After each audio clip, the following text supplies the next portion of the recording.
आप हमारे भी लल्ला का नामकरण कर दो ना। पुत्री, ये क्या कह रही हो तुम? विनती कर रही हूँ, और मेरी जे आग्रह अस्वीकार मत ही करो। आप दोनों भाइयों का नामकरण एक साथ हो जाएगा।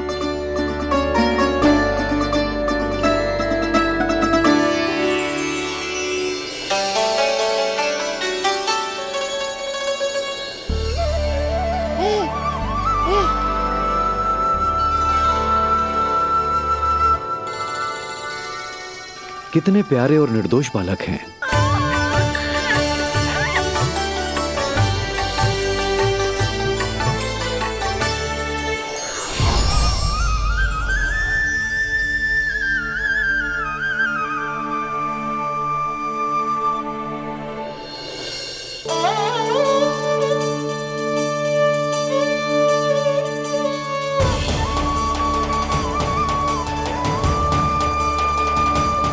इन दोनों को देखकर गुरुदेव की आंखों में आंसू क्यों आ गए?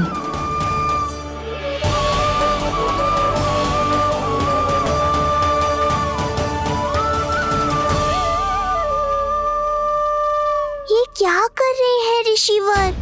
संभालिए अपने आप को, नहीं तो मेरा रहस्य खुल जाएगा आज।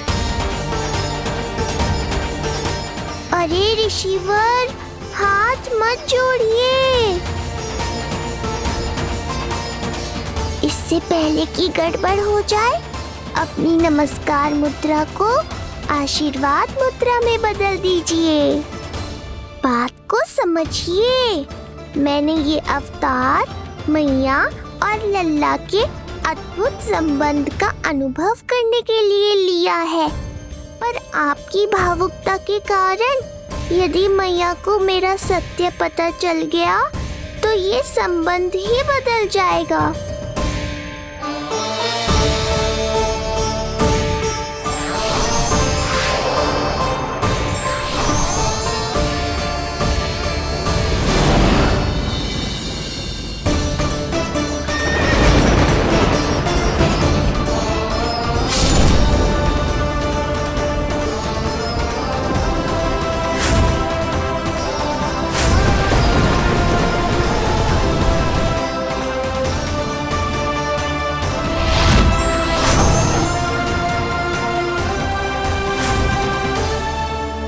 अब आप सब कुछ जान चुके हैं ऋषिवर, इसलिए अब मेरे सामने हाथ जोड़कर मेरे सत्य को उजागर मत कीजिए।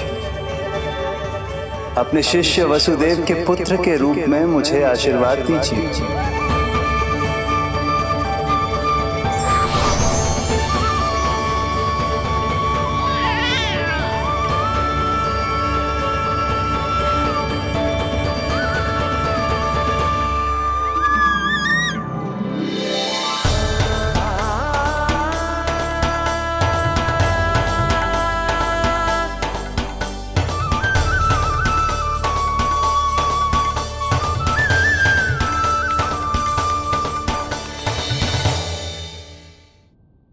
ऋषिवर, आप मौन क्यों हैं? और आपकी आंखों में आंसू? सब कुछ ठीक है ना? अब तो आप हमारे लल्ला का नामकरण करोगे ना? इन दोनों का नामकरण करना मेरा सौभाग्य होगा पुत्री।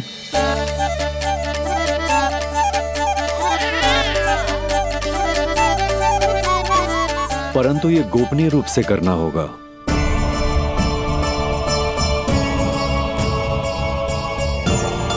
अवश्य ही स्वामी का आग्रह होगा, ताकि कंस की बुरी दृष्टि हमारे पुत्र पर ना पड़े। ये तो बहुत महान ऋषि हैं, इन्हें कंस के अत्याचारों के बारे में अवश्य पता होगा। अपनी संतान का नामकरण संस्कार करना एक मां के लिए उत्सव से कम नहीं होता है, पर यह छुपकर करना होगा। आप दोनों को स्वीकार तो है ना? जैसी आपकी आज्ञा गुरुदेव। स्वीकार है गुरुदेव। तो फिर कहाँ करना है हमें नामकरण का प्रबंध? गुरुदेव, मंदिर सही रहेगा? उससे पवित्र स्थान तो हो ही नहीं सकता है। ऋषिवर, आप तनिक विश्राम कीजिए, हम लोग प्रबंध करते हैं। मैं कुछ समय इन बालकों के साथ व्यतीत करना चाहूंगा। ये तो इनका सौभाग्य होगा। हमें आज्ञा दीजिए।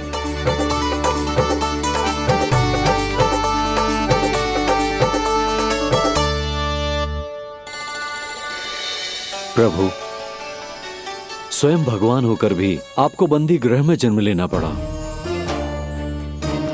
अब अपनी मां को छोड़कर दूसरी मां के यहां पलना पड़ रहा है। जब से गोकुल आए हैं, छुप छुप कर रहना पड़ रहा है। इतनी नन्ही सी अवस्था में दुष्ट कंस के कितने ही आक्रमणों का सामना कर चुके हैं आप। और जिस उत्सव में सभी सप्तऋषियों और सभी देवी देवताओं को साक्षी बनकर आना चाहिए, उस नामकरण उत्सव को यहां एकांत में करना पड़ रहा है। क्यों प्रभु, इतने कष्टों को सहकर ये अवतार क्यों लिया है आपने? दुष्टों का नाश करने के लिए, धर्म की स्थापना करने के लिए और सबसे अधिक मैया की ममता का अनुभव करने के लिए। पर इसके लिए इतने कष्ट? मानव जीवन लिया है तो कष्ट तो उठाने ही पड़ेंगे ऋषिवर। मानव जीवन की आंच जला रही है, फिर भी आप मुस्कुरा रहे हैं प्रभु। ये कैसा अनोखा अवतार है। आंच में जलकर भी यदि मैं नहीं मुस्कुराऊंगा तो अपने भक्तों को क्या शिक्षा दूंगा मैं? आज एक कंस का प्रकोप है, भविष्य में सहस्रों कंस होंगे और आने वाले युगों में होंगे अनगिनत कंस। उस समय मेरे भक्तों को पता होना चाहिए कि अपने कष्टों को कैसे सहना है और धर्म के पथ पर अडिग कैसे रहना है।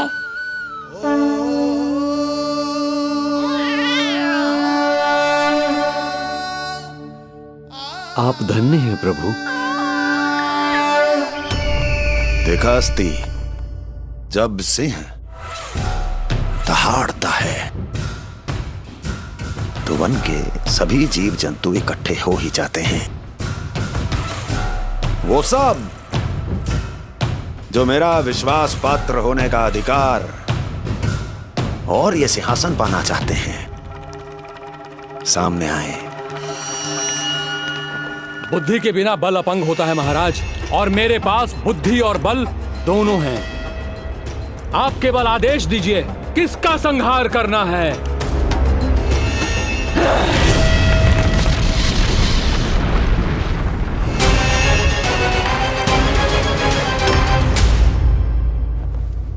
सारी तैयारी हो गई।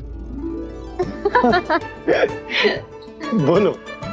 आप गुरुदेव को बुला लो, मैं रोनी जीजी और बालकों को ले आती हूँ। यशोदा, तुम रुष्ट तो ना हो ना मुझसे? मैं भला रुष्ट क्यों होने लगी? नहीं, तुम जो उत्सव बड़े धूमधाम से करना चाहती थी और बहुत प्रसन्न हूँ मैं कि हमारे लल्ला का नामकरण स्वयं ऋषि गर्ग पूरे विधि विधान से कर रहे हैं। मैं समझ गई, उत्सव बड़ा हो या ना हो, प्रसन्नता बड़ी होनी चाहिए। अरे मैं तो इतनी उत्साहित हूँ कि दोनों भाइयों का नामकरण आज के शुभ मुहूर्त पे हो रहे हैं। तो इससे पहले जो बीत जाए, जाओ। आप भी बुला लो।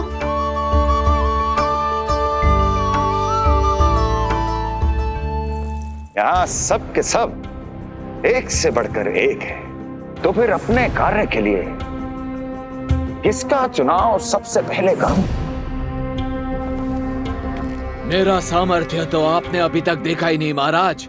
चुटकी बजाकर शत्रुओं का विनाश कर सकता हूं मैं।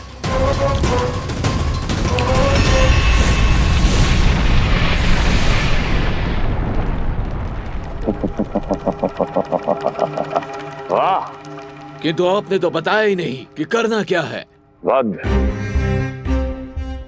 करना है, एक नवजात बालक का वध। उसे साधारण बालक मत समझना। गोकुल में नंद के घर पल रहा वो बालक विष्णु का अवतार है।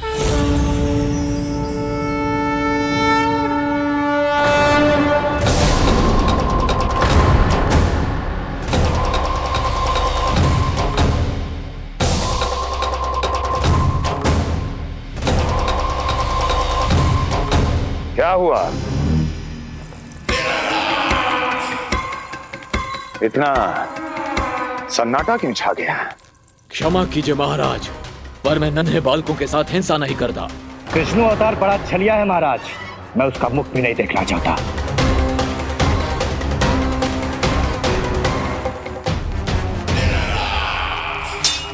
जाने दो इन्हें। वैसे भी इस सिंहासन के लिए मुझे कायरों की कोई आवश्यकता नहीं। जाने दो।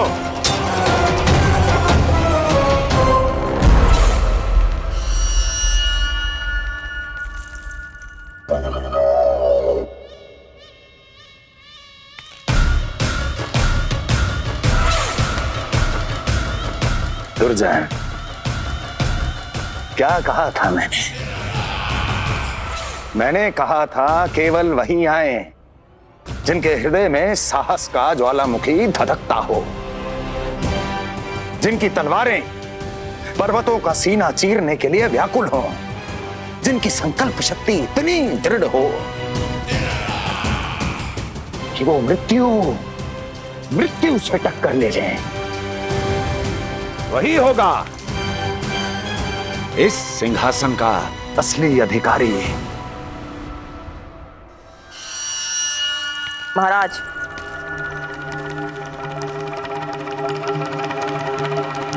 ना तो आपके दिए इस सम्मान का कोई मूल्य रह गया है और ना ही आपके भय का। अभी आपने ही कहा था ना कि जब वन में कोई सिंह दहाड़ता है तो उस वन के सभी जीव जंतु एक जगह एकत्रित हो जाते हैं, परंतु उसी वन में जब कोई बब्बर सिंह दहाड़ता है तो वही जीव जंतु भय के मारे इधर उधर भागने लगते हैं। निश्चित ही वो बालक इन सब के लिए बब्बर सिंह बन चुका है। उसका भय हमारे साम्राज्य की नींव हिला रहा है महाराज।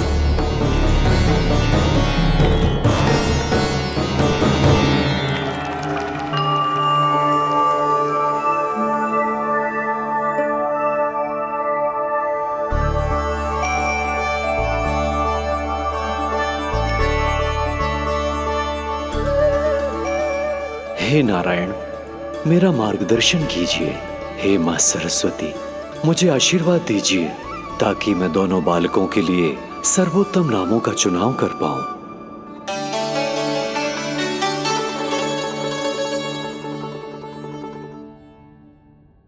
आपके पुत्र को बड़े भाई के कर्तव्य का निर्वाह करना है और इस दायित्व को प्रभु श्री राम से अच्छा किसने निभाया है? जैसा अटूट संबंध उनका अपने भाइयों के साथ था, मैं श्री नारायण से प्रार्थना करता हूं कि वैसा ही प्रेमपूर्ण संबंध इसका भी अपने छोटे भाई के साथ हो।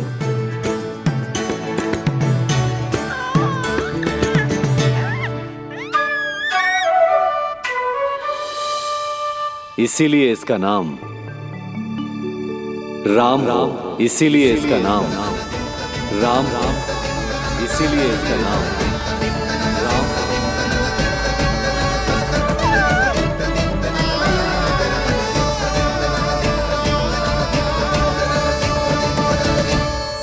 बड़े भाई में आदर्श, न्याय, संकल्प बल के साथ साथ शारीरिक बल भी होना चाहिए। मैं देख पा रहा हूं ये बालक इन सब बलों के लिए जाना जाएगा। इसलिए जो नाम इसके व्यक्तित्व के लिए सबसे उचित है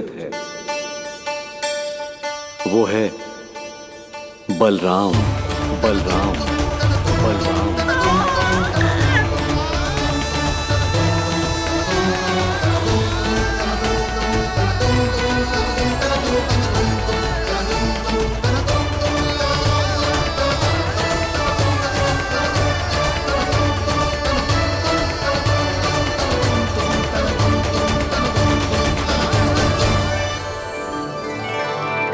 बलराम।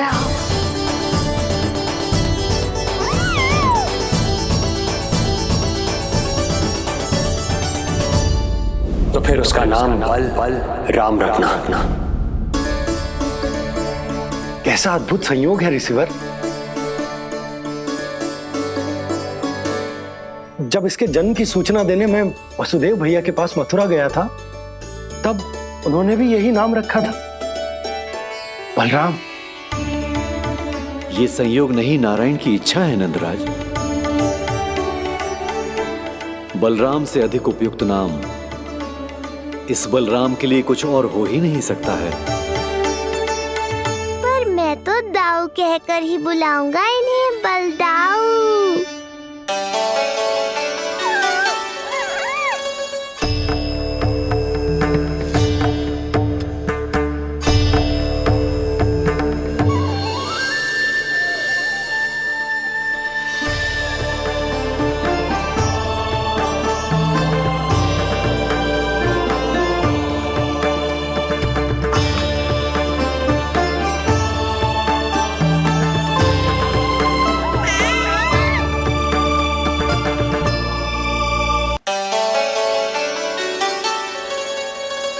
सुना पुत्र, आज से तुम्हारा नाम होगा बलराम।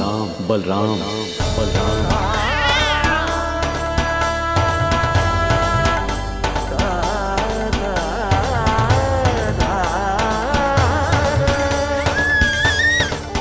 गुरुदेव, कितना अद्भुत नाम दिया है आपने इसे। अब मेरे लल्ला को भी ऐसा ही कोई उत्तम सा नाम दे दो।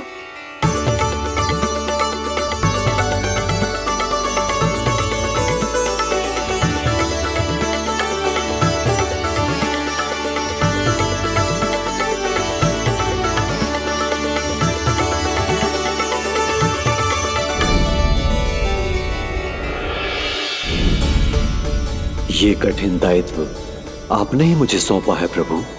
इसे निभाने की क्षमता भी आप ही दीजिए।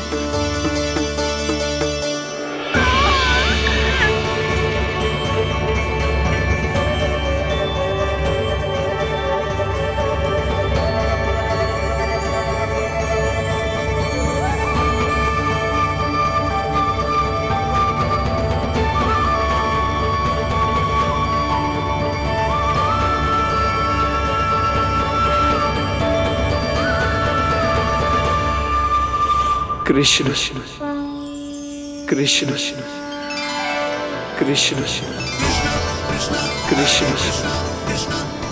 कृष्ण कृष्ण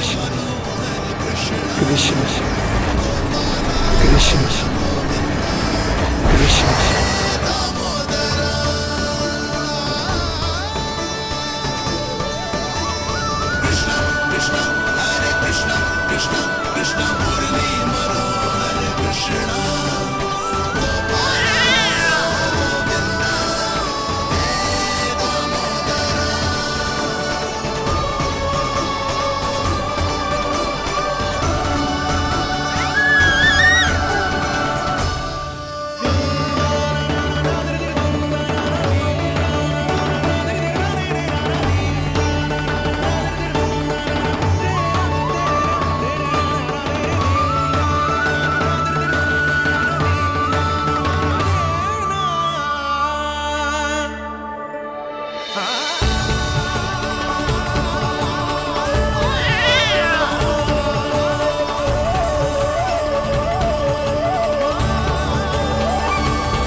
कृष्ण कोई साधारण शब्द नहीं है।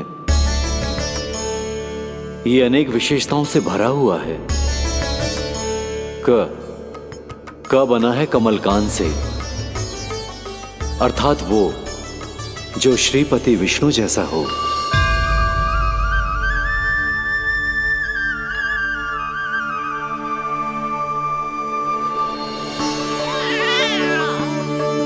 री की उत्पत्ति हुई है श्री राम से, अर्थात वो जो सबके हृदय में बस जाए। श ऐश्वर्य के स्वामी विष्णु के लिए, अर्थात वो जो समृद्धि लेकर आए।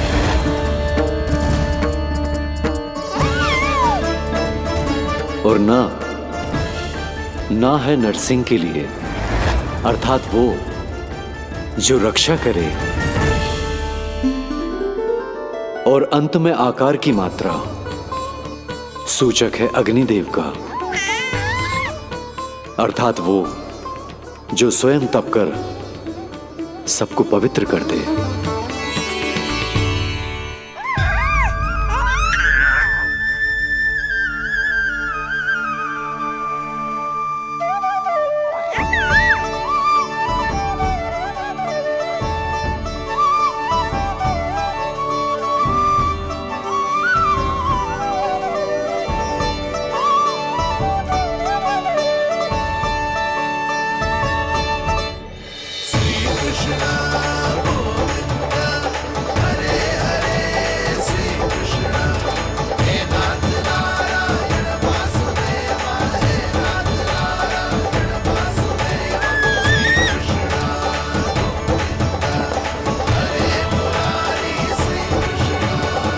आज से तुम्हें सारा संसार जिस नाम से पहचानेगा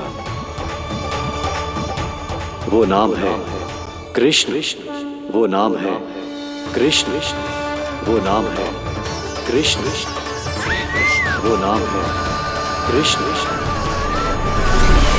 कृष्ण कृष्ण कृष्ण कृष्ण कृष्ण कृष्ण कृष्ण कृष्ण कृष्ण कृष्ण कृष्ण कृष्ण कृष्ण।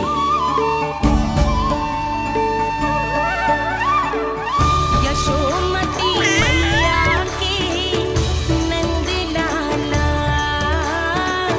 यशोमती मैया की नंद लाला। असुरी कार्य करने वालों के लिए कृष्ण नाम का अर्थ एक और भी होगा। वो घनी अंधेरी रात जिसमें इसने जन्म लिया,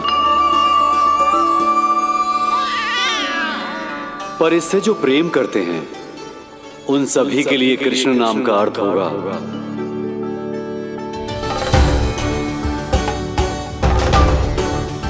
अतुलनीय सुंदरता और अथाह प्रेम।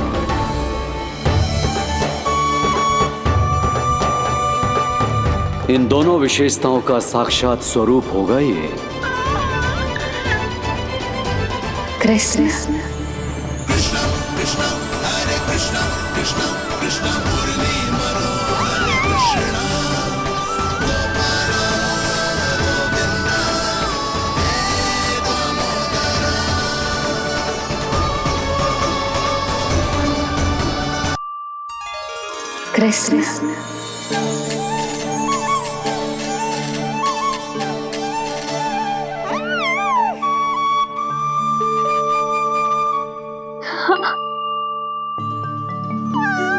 और जो मानवता के शत्रु हैं उनके जीवन में ये नाम अशांति, असुरक्षा, भय उत्पन्न करेगा।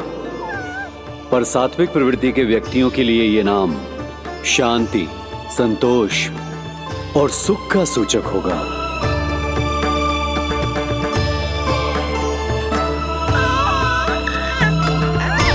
कृष्ण कृष्ण कृष्ण कहां से आ रही है ये ध्वनियां? कृष्ण कहां से आ रही है ये ध्वनियां? कृष्ण स्वामी महाराज,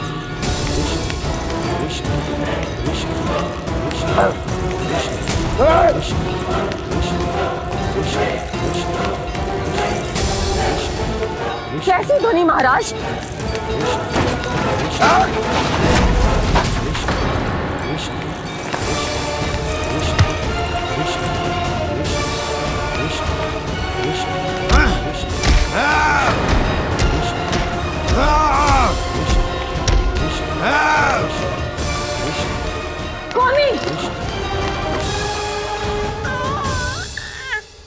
कृष्ण।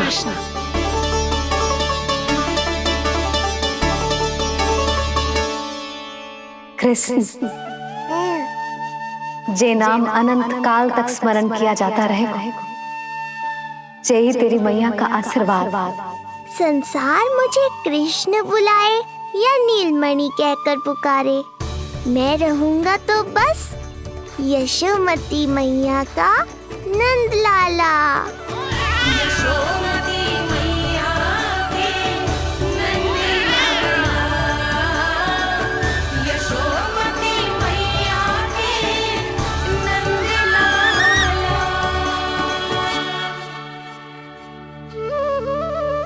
गुरुदेव, आपने मेरे लल्ला को इतना प्यारा नाम दिया है, उसके लिए आपका बहुत बहुत धन्यवाद।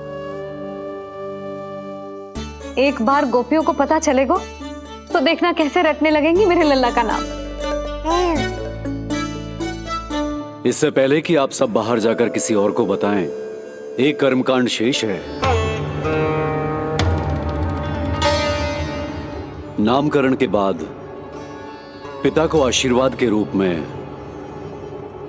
कुछ न कुछ उपहार बालक को अवश्य देना चाहिए।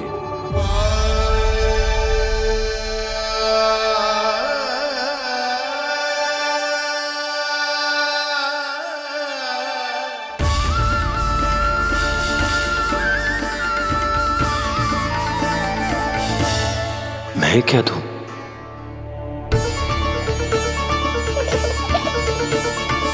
वासुदेव मेरे शिष्य हैं और उनकी अनुपस्थिति में यह दायित्व मैं निभाऊंगा।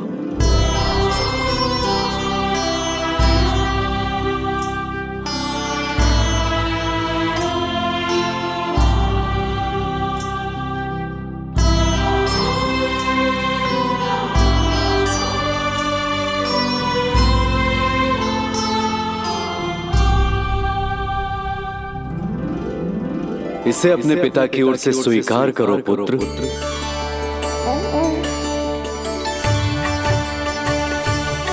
कल्याण हो।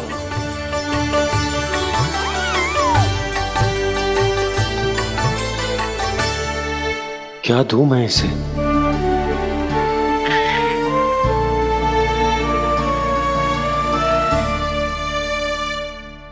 आप सोच क्या रहे हो? आशीर्वाद दो ना अपने कृष्ण को। अच्छा, सोच रहा हूं कि लल्ला को क्या दूं?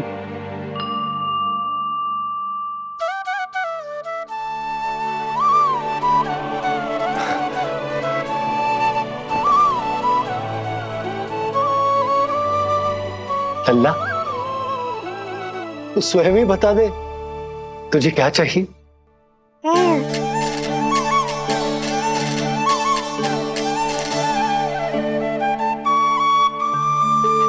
देखो जी, लल्ला ने ही आपकी उलझन समाप्त कर दी।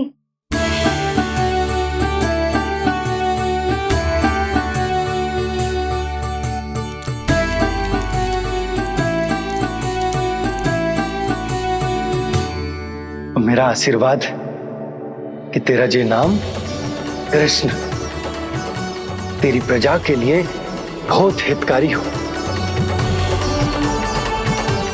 गुरुवर, आप भी इसे आशीर्वाद दें। जिनके आशीर्वाद से ये पूरा संसार संचालित होता है, उन्हें मैं क्या आशीर्वाद दूं?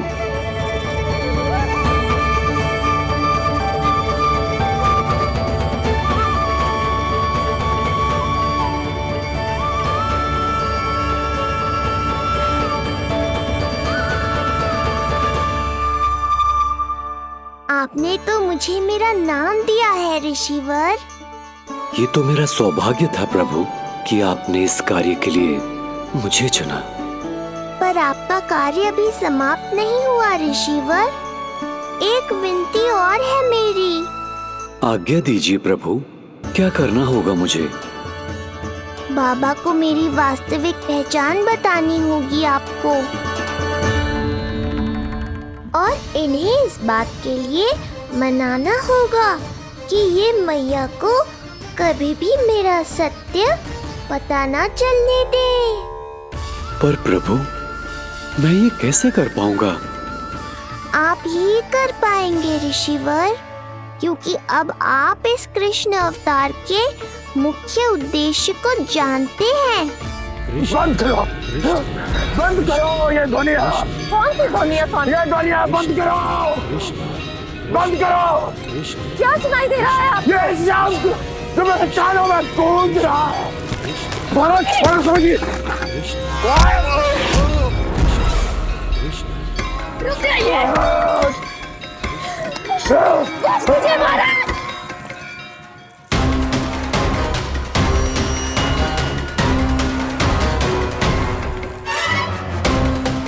आप भूल रहे हैं कि आप मथुरा नरेश है, कंस है आप। और किसी भी व्यक्ति, वस्तु या घटना से महाराज कंस इतने व्यथित नहीं हो सकते कि वो सुदबुद्ध खो बैठे। स्वयं को संभालिए महाराज। बंद हो गई, बंद हो गई, बंद हो गया वो स्वर, बंद हो गई वो ध्वनिया। रात्रि, यूं मत सोचना कि मैं तुम्हें सुन नहीं रहा था। तुम सत्य कह रही हो। मैं कंस हूं। किसी भी व्यक्ति, वस्तु या घटना से व्यथित नहीं हो सकता। दुर्जन, जी महाराज, इस सिंहासन को पुनः स्थापित करो। यदि कोई भी योग्य इसे स्वयं सिद्ध करने नहीं आता तो मुझे पता है मुझे क्या करना है, कैसे उस दुष्ट बालक का संहार करना है। मैं भली भांति जानता हूं। ये दायित्व आपको ही निभाना होगा ऋषिवर। इससे 2 लाभ होंगे। एक तो मेरे बाबा कंस के कारण होने वाली चिंता से मुक्त हो जाएंगे और आवश्यकता पड़ने पर मेरी पहचान को मैया से सुरक्षित रखने में सहायता भी करेंगे।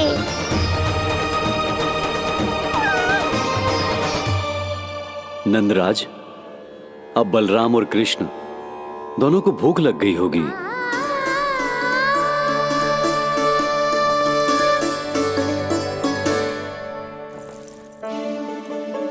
प्रणाम गुरुदेव। प्रणाम गुरुदेव।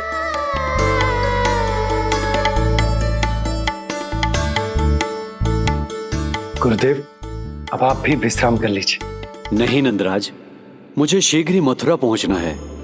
राजा वासुदेव और रानी देवकी मेरी प्रतीक्षा कर रहे होंगे। पर इससे पहले कि मैं जाऊं, मुझे आपको कुछ बताना है।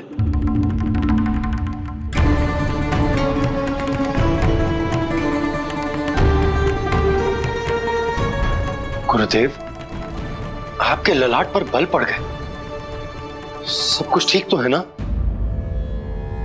कहीं आप मुझे कंस के बारे में तो ना बताना चाहते? गुरुदेव, मैं जानता हूं कि कंस नवजात शिशुओं की हत्या करवा रहा है।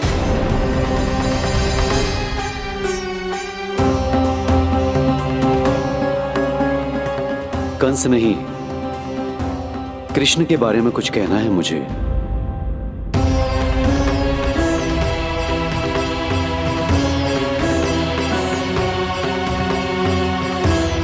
बताइए गुरुवर।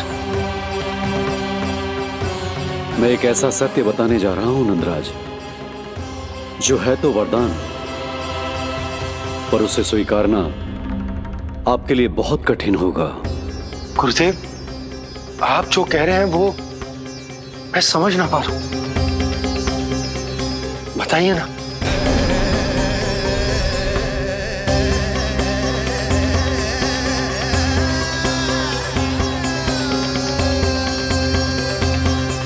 बताइए ना गुरुवर।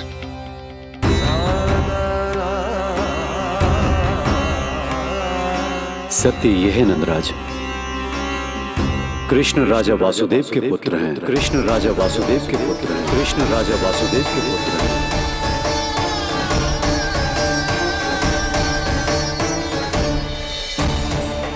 और वो कोई साधारण बालक नहीं है। स्वयं श्री हरि विष्णु के अवतार हैं और वो कोई साधारण बालक नहीं है। स्वयं श्री हरि विष्णु के अवतार हैं।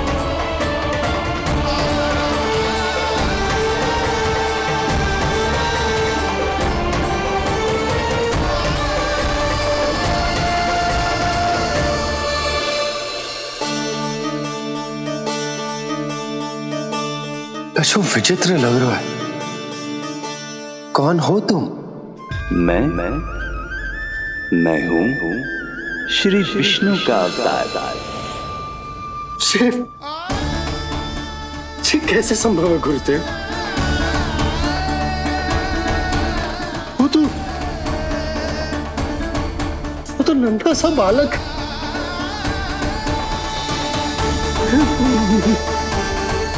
वो श्री नारायण का अवतार कैसे हो सकता है? और गुरुदेव, आप ये सोच भी कैसे सकते हैं कि वो मेरा लल्ला वसुदेव भैया का पुत्र है? यही सत्य है नंदराज। पिछले जन्म में मिले वरदान का फल है ये।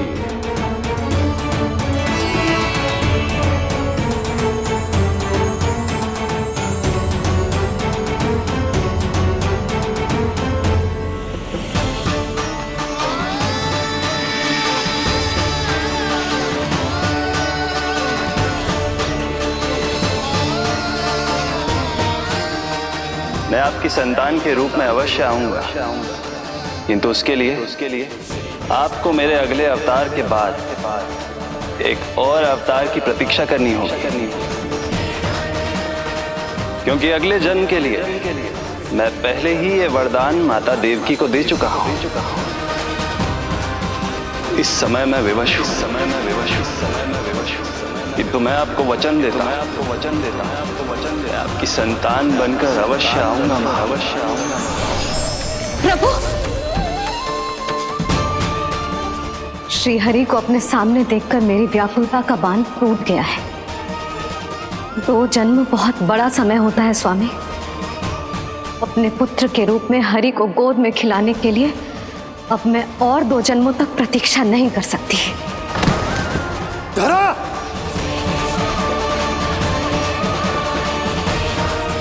माता देवकी को मैं पहले ही वचन दे चुका हूं, इसलिए विधि के विधान के अनुसार मुझे उन्हीं का पुत्र बनकर जन्म लेना होगा। किंतु आपकी आतुरता का अनुभव करने के बाद अब मैं भी आपका स्नेह पाने से स्वयं को और वंचित नहीं रख सकता। ये जो भी हो रहा है प्रभु की ही लीला है। कृष्ण के जन्म के तुरंत बाद भगवान विष्णु के आदेश पर वासुदेव जी के यहां आना पड़ा और आपकी और रानी यशोदा की पुत्री को अपने पुत्र के साथ बदलना पड़ा और इस तरह कृष्ण आपके और रानी यशोदा के पुत्र बन गए।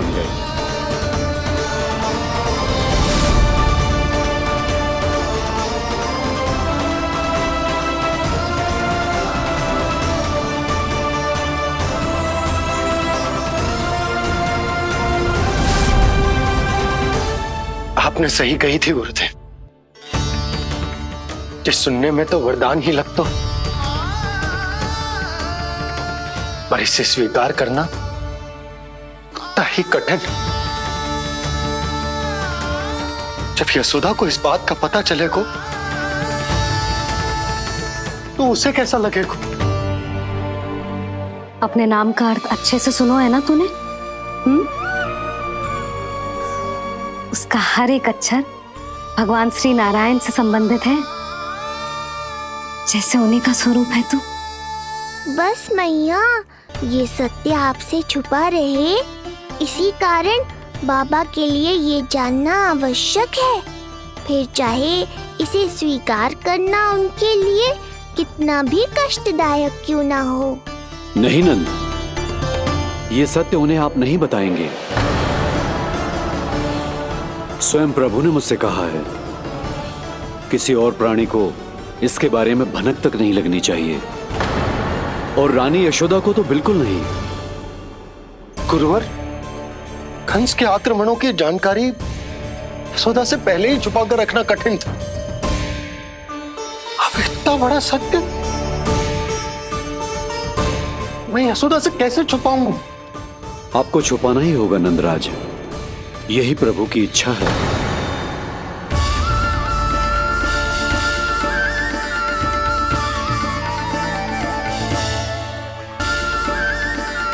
पर क्यों गुरुवर? ताकि नारायण अपनी मैया की ममता का अनुभव कर पाए।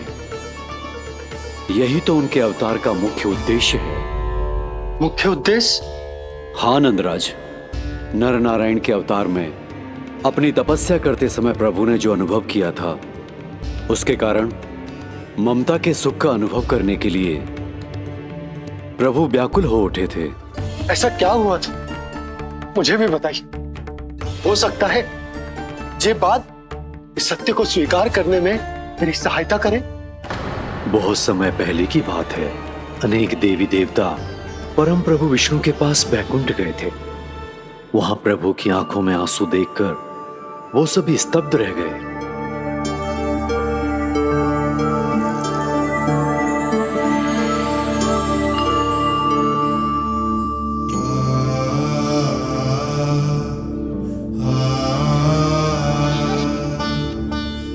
प्रभु, आपकी आंखों में आंसू?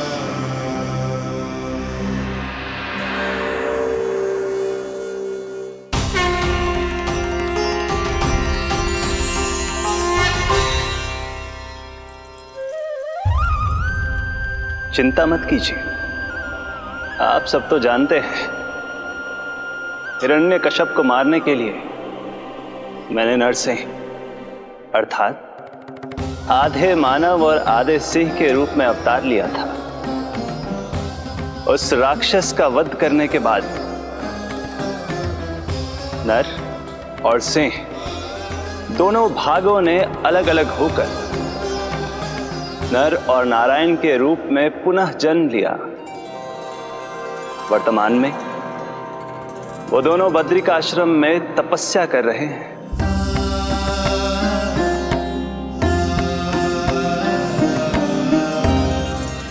आज उन दोनों ने कुछ ऐसा देखा जिसने मुझे भी भावुक कर दिया।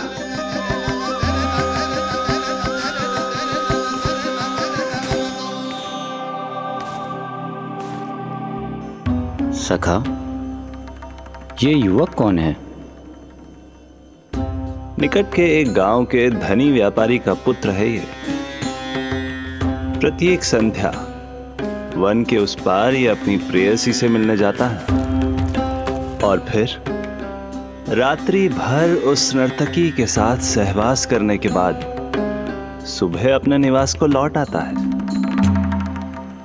यदि यही इसका नित्य क्रम है तो फिर आज ये इतने तनाव में क्यों है?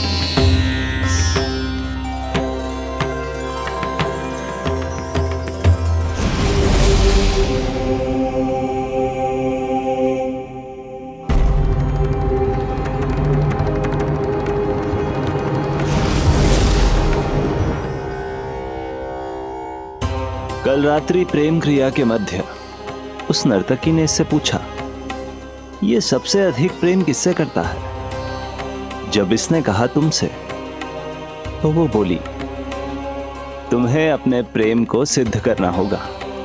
अपनी मां के हृदय को उसके तन से अलग कर मुझे सौंपना होगा। मां का हृदय? क्या हुआ प्रभु? वो लाया अपनी मां का हृदय? ये जिज्ञासा यक्ष प्रश्न बनकर पूरे दिन नर और नारायण के मस्तिष्क में कौंधती रही। उन्होंने संध्या होने तक वहीं नदी किनारे प्रतीक्षा करने का निर्णय लिया ताकि वो ये जान सके कि क्या वो युवक अपनी क्रूर प्रेयसी को छोड़ेगा या वासना में अंधा होकर अपनी ही माता की हत्या करने का जघन्य अपराध करेगा। अब उसके वन पार करने का समय बीत चुका है। युवक ने विवेक का परिचय दिया है सखा। हे प्रभु, आपका कोटि कोटि धन्यवाद।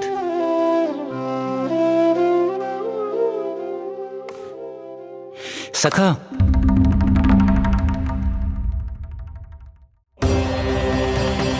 सखा मुझे बताओ, जो अकल्पनीय था कहीं वो घट तो नहीं गया?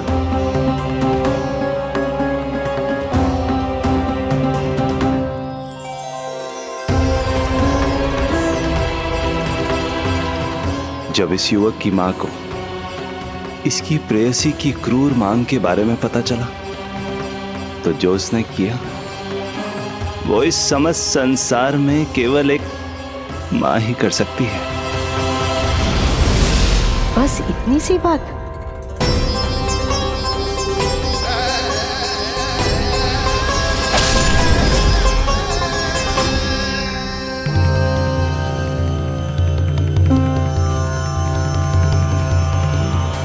संभाल के मेरे बेटे, कहीं चोट ना लग जाए तुझे। संभाल के मेरे बेटे, कहीं चोट ना लग जाए तुझे। संभाल के मेरे बेटे, कहीं चोट ना लग जाए तुझे। ये तो उसकी मां की पुकार है। मां, मैंने क्या कर दिया मां?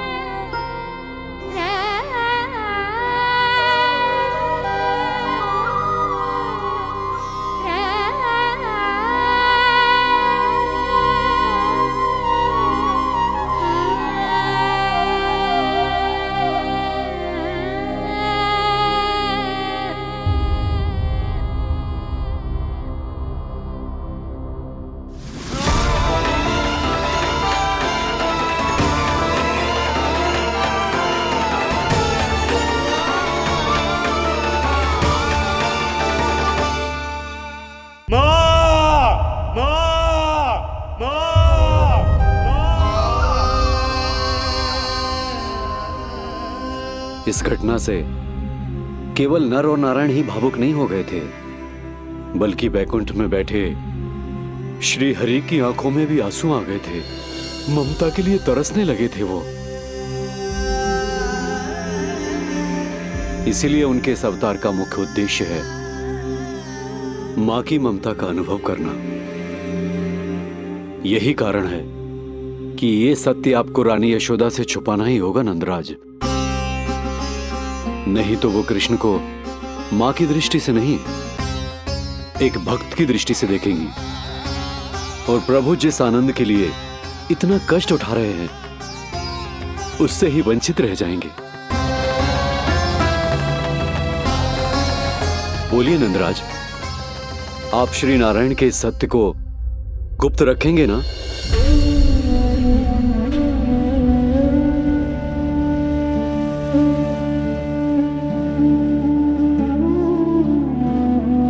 प्रभु ने मुझे कैसी दुविधा में डाल दिया है गुरु। यशोदा से तो ये सत्य मैं छुपा भी लूंगा, परंतु स्वयं से कैसे छुपाऊंगा? और बाबा होने को सुख, उसको अनुभव कैसे कर पाऊंगा? जो हो रहा है और जो भी होता है सब उनकी ही इच्छा से होता है नंदराज। इसलिए आगे का मार्ग भी वही दिखाएंगे। अब मैं चलता हूं नंदराज। राजा वसुदेव और रानी देवकी नामकरण के बारे में जानने के लिए व्याकुल हो रहे होंगे।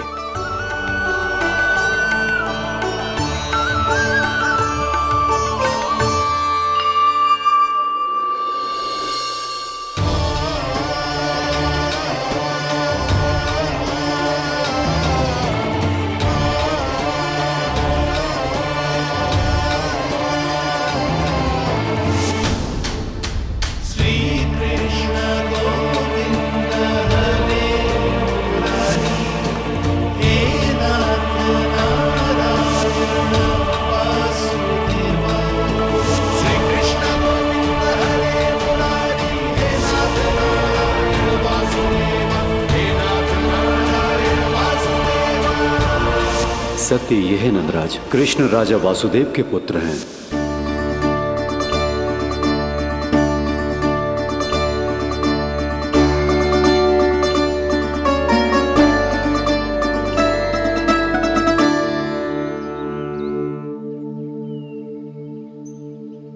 नंदराज, अपने आप को संभालिए और शांत चित्त से घर लौटिए। और हां, स्मरण रखिए कि प्रभु ने आपको बहुत ही बड़ा उत्तरदायित्व सौंपा है, आपको उसे निभाना ही होगा।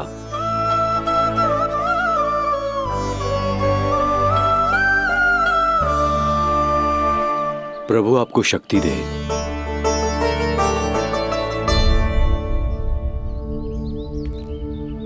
आप बहुत सौभाग्यशाली हैं नंदराज, जो प्रभु आपके घर पल रहे हैं। उनके बारे में सोचिए जिनके यहां प्रभु ने जन्म लिया है। वो दोनों तो प्रभु की बाल लीलाओं से पूरी तरह से वंचित हैं।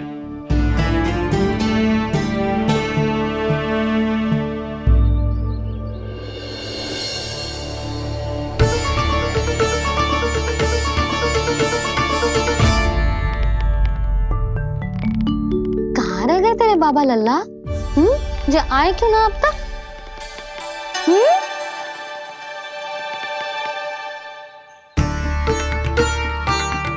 मेरा लल्ला मेरा ना है, वो तो मेरे आराध्य नारायण का अवतार, और ये बात मुझे यशोदा से छुपानी।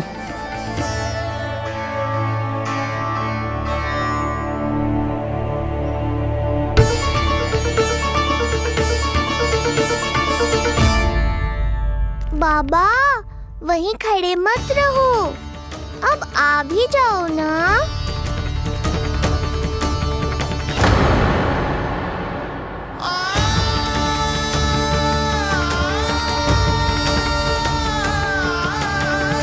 एक पग भी आगे बढ़ाने का साहस ना हो रो मेरा।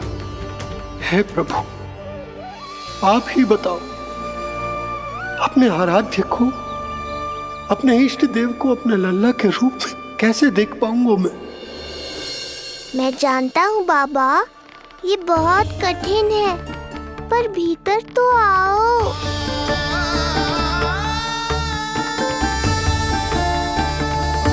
अब आ भी जाओ बाबा, ऐसे बाहर कब तक खड़े रहोगे आप?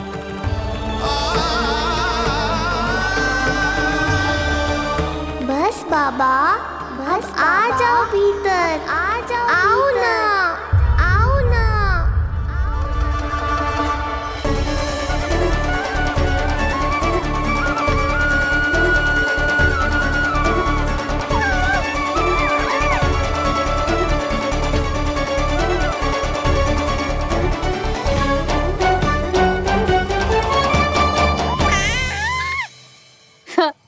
समझो? जब तू इधर उधर भाग रहा होगा तो तुझे बुलाने के लिए मैं तुझे ऐसे पुकारूंगी, कृष्ण। और जब तू शैतानी करेगो ना लल्ला, मैया को तंग करेगो, तो मैं तुझे क्रोध में ऐसे बुलाऊंगी, कृष्ण। हाँ। इसे सत्य पतो ना है, इसीलिए कितनी अच्छी तरह से मैया होने का कर्तव्य निभा रही है। पर मैं अब बाबा होने का कर्तव्य कैसे निभा पाऊंगा?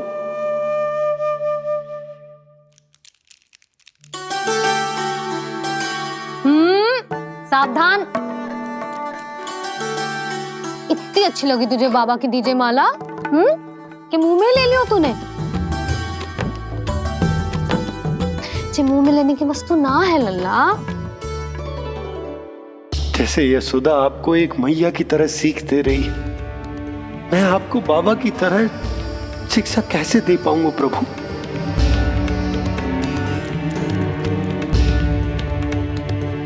कृष्ण, अभी मना किया ना मैया ने? ये तो प्रभु को ही डांट रही है। सावधान, जो फिर से मुंह में लिया तो। यशोदा, तुम्हें पता भी है तुम किस पर क्रोधित हो रही? हाँ, अपने लल्ला पर। और किस पर? मेरे कहने का अर्थ ये है कि तुम्हें सच में पता भी है जे कौन है? स्वयं प्रभु ने मुझसे कहा है किसी और प्राणी को इसके बारे में भनक तक नहीं लगनी चाहिए, और रानी यशोदा को तो बिल्कुल नहीं, और रानी यशोदा को तो बिल्कुल नहीं, और रानी यशोदा को तो बिल्कुल नहीं। यही कहना चाहते हो ना आप कि मैं गोकुल के राजकुमार को डांट रही हूँ? अरे पर मैया और बाबा का स्थान तो हर पद से ऊंचा होता है ना जी। माँ और बाबा को तो अधिकार होता है ना प्रेम करने का भी और भूल पर डांटने का भी। बस यही बात आपको समझनी है बाबा, फिर सब पहले जैसा हो जाएगा। मैं समझता हूँ जे, पर ये विचार के जे केवल हमारा पुत्र ना है, ये स्वयं नारायण का अवतार भी है, इसे अपने मन से निकाल ना पा रहा हूं मैं। ओहो, आपको समझाना तो मैया को संभालने से भी अधिक कठिन है बाबा। लल्ला, अरे लल्ला। जशोदा जी, आपने हमें नामकरण के लिए ना बुलायो। कोई बात ना है, लेकिन ये तो बताओ कि लल्ला का नाम क्या रखो है? हाँ भाभी, बताओ ना। हाँ जी, अब और प्रतीक्षा ना हो रही हमसे। इसका नाम रखो है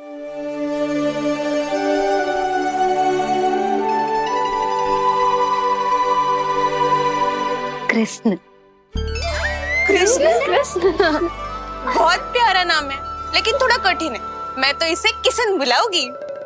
सही कहो, मैं भी इसे प्रेम से किशन ही कहूंगी। क्यों किशन? मेरे लिए तो जे किसना है।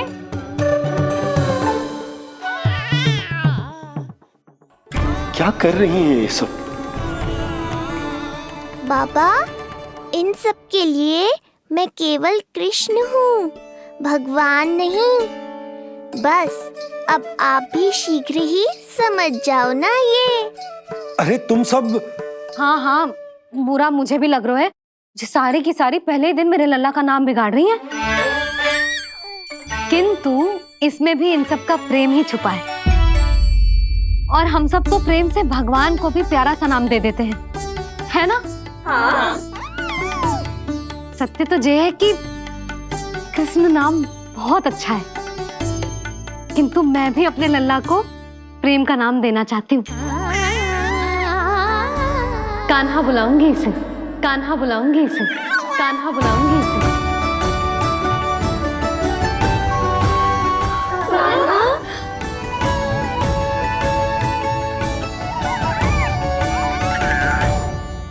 कान्हा, अनोखी ध्वनि, सहज सा मीठा, मैं भी इसे कान्हा ही पुकारूंगी।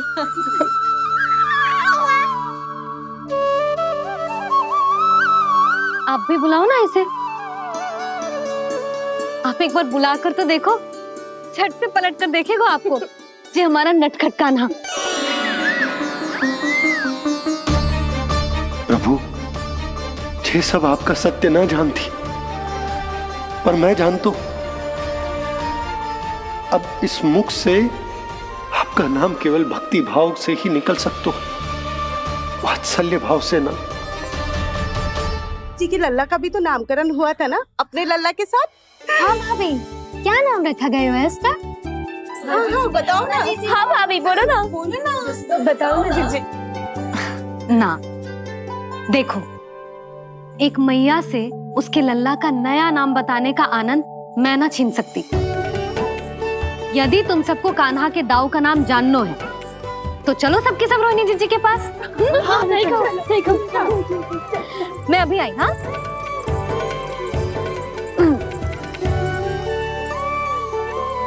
सुनो जी, आप लल्ला को संभालो, मैं अभी आई। मैं कैसे? ये प्रभु, लल्ला जी क्या मैं कर रहे हो?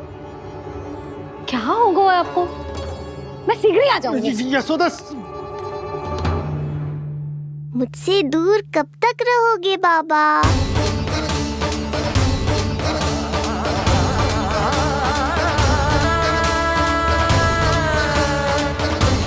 एक बार मेरी ओर देखो तो सही।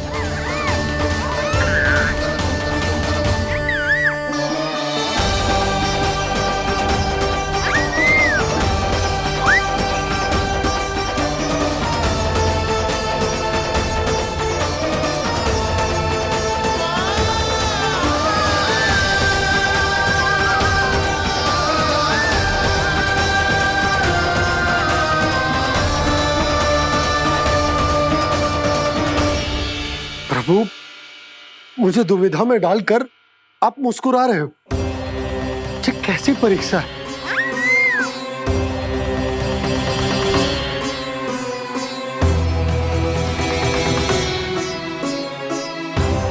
ये क्या कर रहे हैं आप?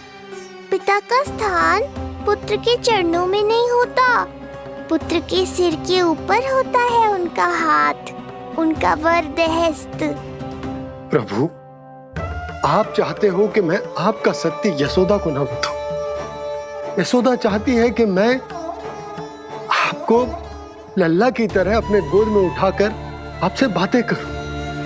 मेरी आंखें चाहती हैं कि मैं आपको अपने इष्ट देव, अपने आराध्य के स्वरूप में देखूं।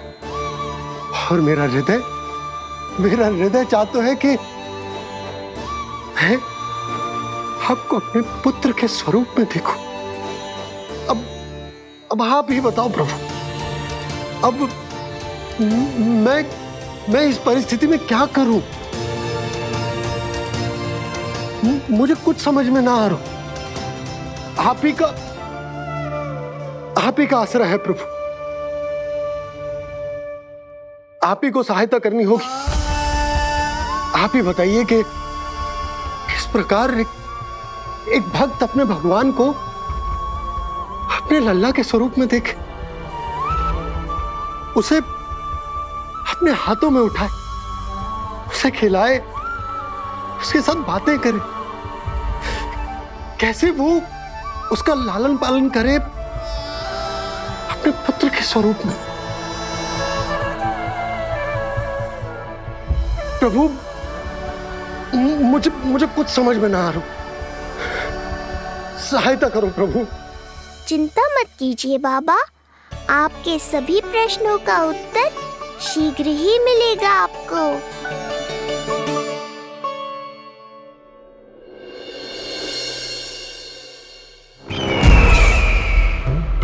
ऋषि गर्ग पधारे हैं महाराज।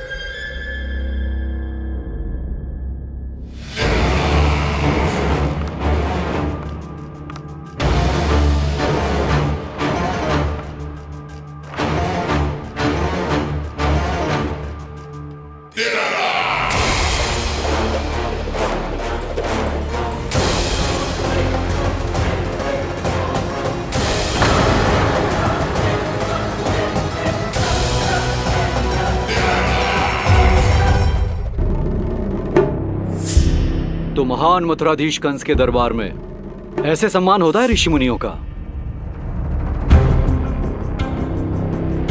नहीं ऋषिवर, ये तो केवल एक उदाहरण है कि कैसे एक विष्णु भक्त का सम्मान नहीं किया जाना चाहिए। तब तो अच्छा ही है। मैं यहां तुमसे सम्मान की अभिलाषा लेकर नहीं आया हूं। मैं यहां देवकी और वसुदेव से भेंट की इच्छा लेकर आया हूं। क्यों?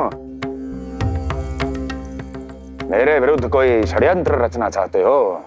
जो सदैव दूसरों के विरुद्ध षड्यंत्र करता है, उसका संपूर्ण जीवन इसी भ्रम में बीतता है कि सारा संसार उसके लिए षड्यंत्र कर रहा है।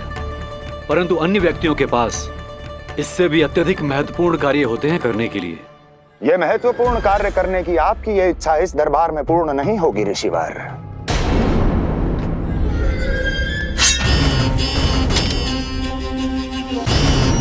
मैं आपको उन दोनों से भेंट करने की आज्ञा नहीं दूंगा। कैसे रोकोगे मुझे? कैसे? बड़ा ही विचित्र प्रश्न है, किंतु इसका उत्तर बड़ा ही सरल है ऋषिवर। जानते हैं, मेरे दिन का आरंभ कैसे होता है। किसी ना किसी का संहार करके। और यदि एक संहार और हो जाएगा तो मुझे क्या अंतर पड़ेगा। स्वयं से एक प्रश्न पूछो कंस, स्वयं से एक प्रश्न पूछो कंस। मेरा संहार करने के लिए, मेरा संहार जिस संकल्प शक्ति की आवश्यकता है, संकल्प शक्ति की आवश्यकता वो है तुम में, वो है तुम में। कर पाओगे मेरा संहार?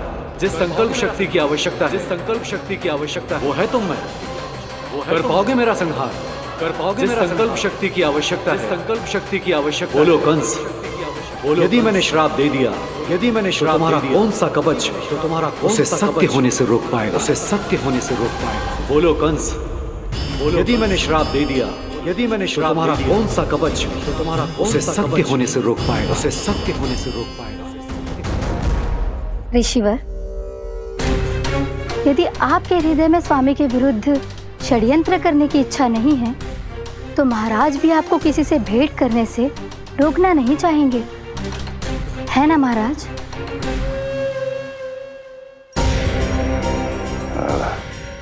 हाँ, आप उन दोनों से भेंट कर सकते हैं।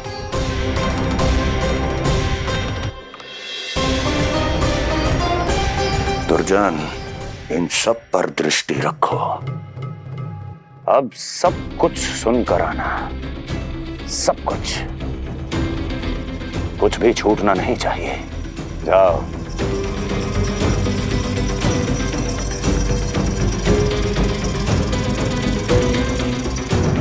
लगता है प्राप्ति राजकार्य सीख रही है मुझसे।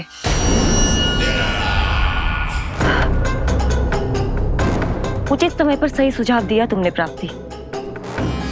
अब आसानी से पता लग जाएगा कि ऋषिगढ़ के यहाँ आने का वास्तविक कारण क्या है महाराज।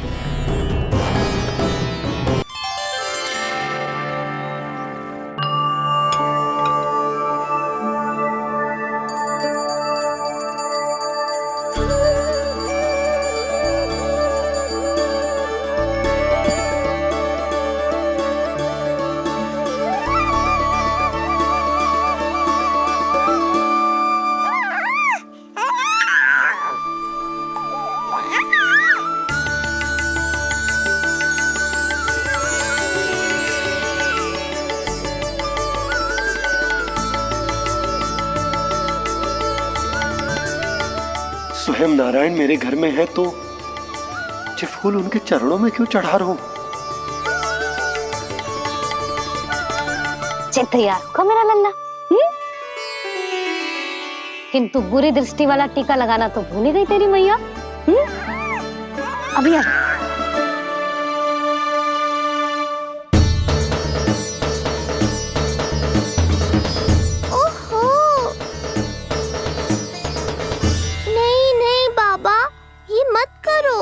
मैया आ रही है, उन्हें पता चल जाएगा।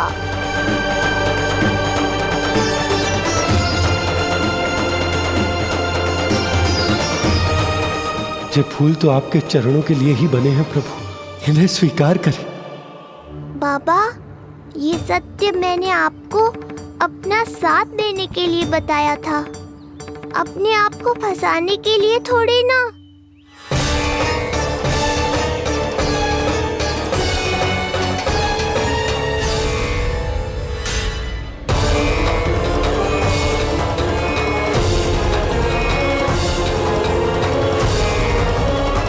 नारायण नारायण। प्रणाम पंडित जी। नंदराज जी, रानी जी, बिटिया के पांव भारी थे ना, तो उसे लिवाने समधियाने चला गया था। वहां कुछ अधिक ही समय लग गया। आज वापस आया तो पता चलो कि स्वयं गर्ग ऋषि ने लल्ला का नाम रखो है, सो मिलने चला है। क्या नाम मिलो है इसे? उन्होंने लल्ला का नाम कृष्ण रखो है। उन्होंने लल्ला का नाम कृष्ण रखो है।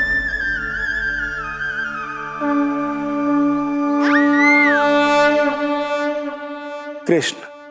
आहा, उत्तम, अति उत्तम। बहुत मधुर नाम है। ऐसा लग तो है जैसे आप स्वयं श्री नारायण का नाम ले रहे हैं।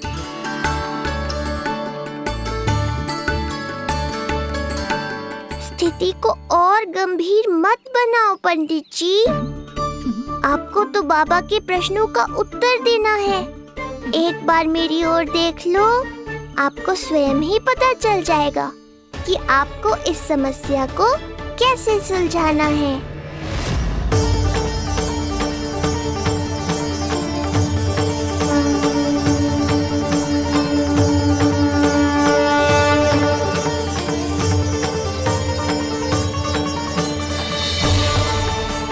पंडित जी मेरे लल्ला को टकटकी बांध के देखे क्यों जा रहे हैं?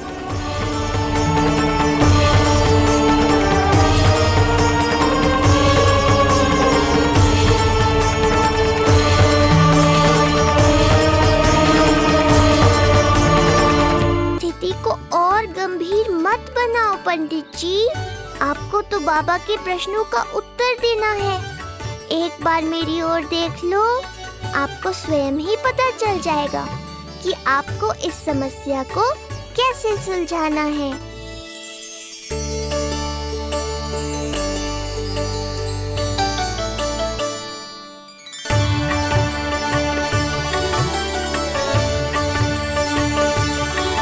क्या हुआ पंडित जी?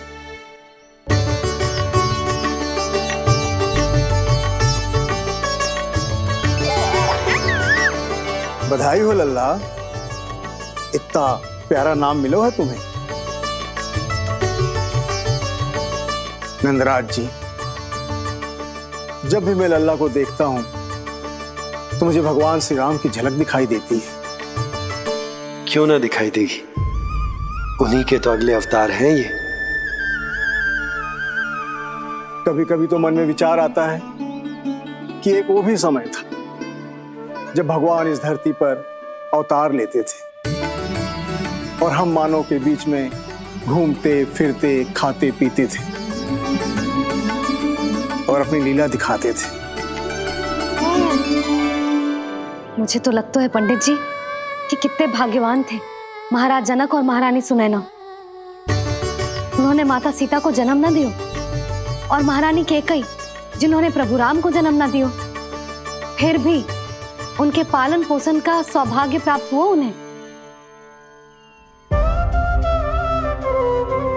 कल्पना करो पंडित जी, कितने पुण्य अर्जित किए होंगे उन्होंने पिछले जन्म में। कितनी तपस्या की होगी कि जिनकी गोद में सारा संसार है वो श्री नारायण और माता लक्ष्मी उनकी गोद में खेले।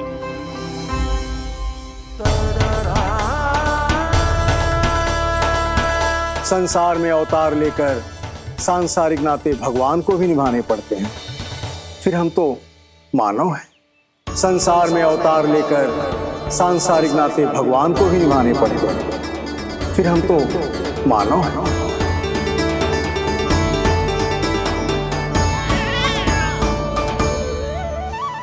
जो हो रहा है और जो भी होता है सब उनकी ही इच्छा से होता है नंदराज, इसलिए आगे का मार्ग भी वही दिखाएंगे। तो आपने मुझे मेरे प्रश्नों के उत्तर दिला ही दिए।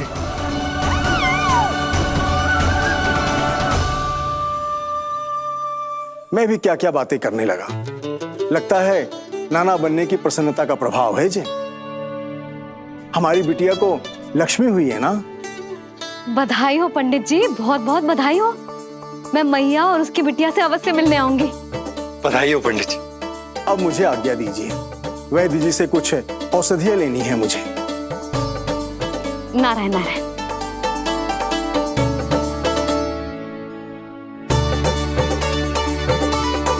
आजा लल्ला, आजा।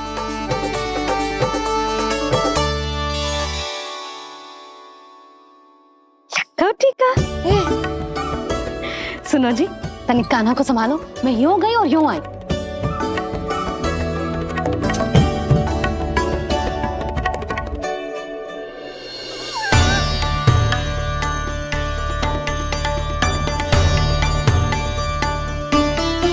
क्या हुआ? मैं देख रही हूँ नामकरण के बाद से एक बार भी आपने कान्हा को गोद में ना लिया है। सब ठीक है ना? हाँ, सब ठीक है। अब सब ठीक है। लो मेरा लल्ला।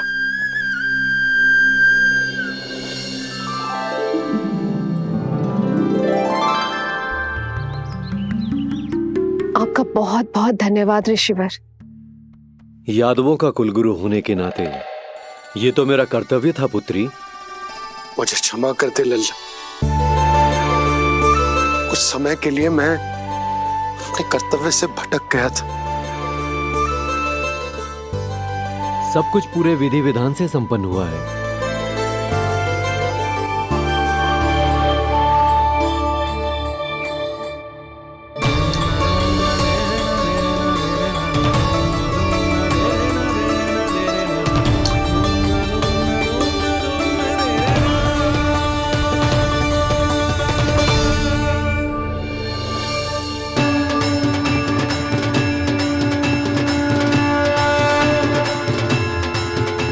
जो नाम मैंने दिया है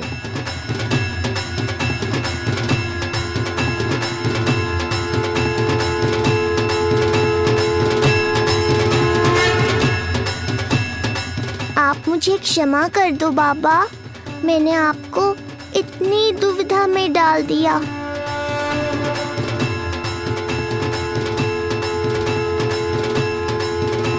और इस तरह नंद को सब कुछ पता चल गया।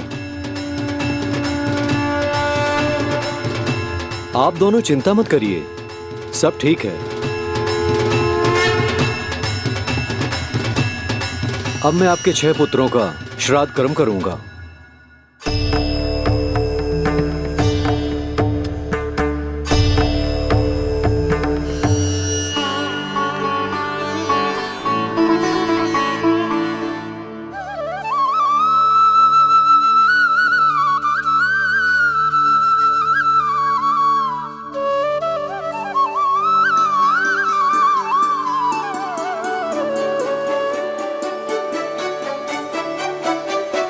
कान्हा,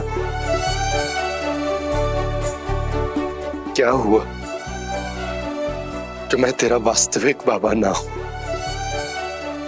क्या अंतर पड़ तू कि तुम मेरे आराध्य के अवतार हो? महत्वपूर्ण बात तुझे है कि मुझे तुम्हारे साथ मुस्कुराने को, तुम्हें खिलाने को, तुम्हारा ध्यान रखने को, तुमसे प्रेम करने को सौभाग्य प्राप्त हो।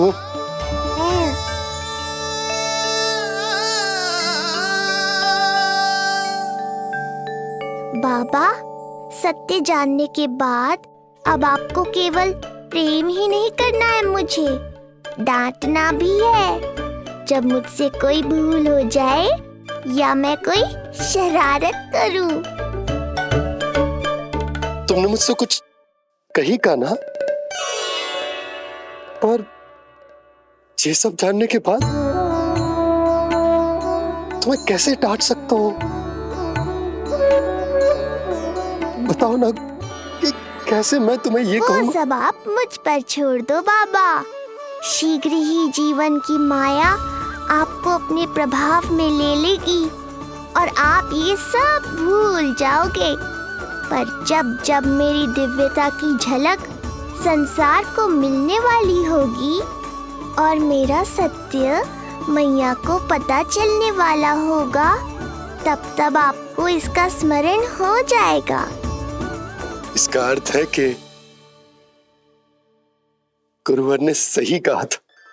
श्री हरि की आंखों में भी आंसू आ गए थे, ममता के लिए तरसने लगे थे वो। इसीलिए उनके इस अवतार का मुख्य उद्देश्य है माँ की ममता का अनुभव करना। जो सत्य है कि इस अवतार का मुख्य उद्देश्य माँ की ममता का अनुभव करना। वो तो है बाबा, पर उसके साथ साथ आपका प्रेम पाना भी है।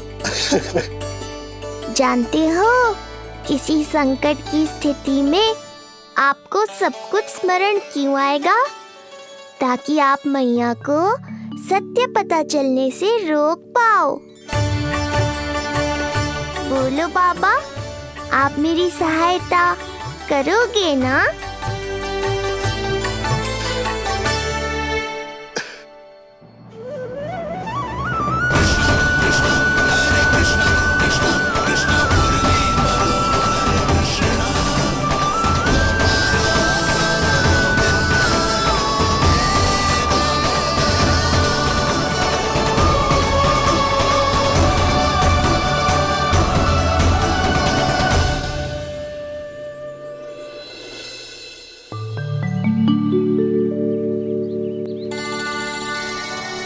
अब तो मेरा कान्हा बैठना सीख गया। अब आगे से मैया कार्य करेगी तो कान्हा मैया के निकट ही बैठेगा। कितनी अच्छी तरह से बैठने लगो मेरा कान्हा।